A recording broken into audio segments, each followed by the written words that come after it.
नमस्कार, yes news महाराष्ट्रमध्ये आपल्या सर्वांचे स्वागत। चिकोर्डे येथे बिबट्याच्या हल्ल्याने कालवडाचा मृत्यू। वाळवा तालुक्यातील चिकोर्डे येथे बापू नाईक यांच्या शिरीचा मळा शेतामधील जनावरांच्या शेडमधील 1 वर्षाच्या कालवडावर बिबट्याने हल्ला केल्याने कालवडाचा मृत्यू झाला असून शेतकरी वर्गात भीतीचे वातावरण निर्माण झाले। वन विभागास वेळोवेळी निवेदन देऊन त्याकडे गांभीर्याने पाहिलं जात नसल्याने या कालवडाचा मृत्यू झाला असल्याचे परिसरात बोलले जात आहे।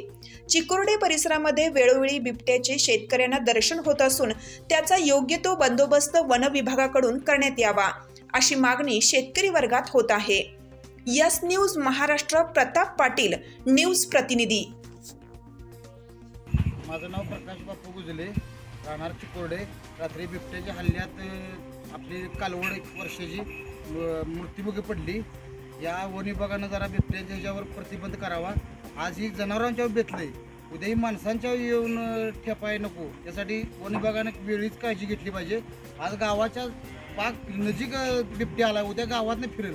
मग आता जसं जनावर श्वान म्हणून कुत्रा म्हणून पाहिजे तसं बिबट्या म्हणून पाळावा काय, याची शासनानं लवकरात लवकर दखल घ्यावी, नाही माणसांच्यावर सुद्धा हल्ला करायला मागं पुढे बघणार नाही। नमस्कार, मी प्रताप पाटील।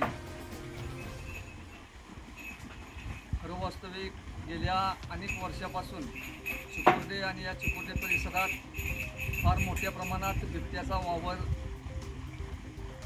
दिसून येत आहे आणि खऱ्या अर्थानं रानात रात्री अपरात्री शेतकरी वर्ग काम करायला जाण्याला या बिबट्याच्या भीतीनं भेट असून रानात मजूरसुद्धा काम करायला याला भेट आहेत।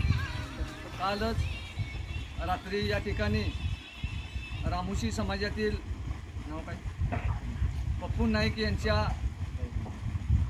प्रकाश गुजले नाईक यांचा कालवाड्यावर हल्ला करून बिबट्यानं ते मृत्युमुखी पडलेलं आहे कालवड। खऱ्या अर्थानं या सर्व गोष्टीकडं या वन विभागाचा पूर्णपणे कानाडोळा आहे। शिराळा वन विभागाच्या कर्मचाऱ्यांनी खरं वास्तविक या चिकोर्डे आणि परिसरात रात्री अपरात्री थोडंसं पोलीस ज्याप्रमाणे रात्री 12च्या पुढे पेट्रोलिंग करतात त्याप्रमाणे 2 दिवसांना आठवड्यातून एखाद दिवस जर पेट्रोलिंग केलं आणि खरोखर बिबट्या कुठं आहेत याचं जर शहानिशा केली तर बरं होईल।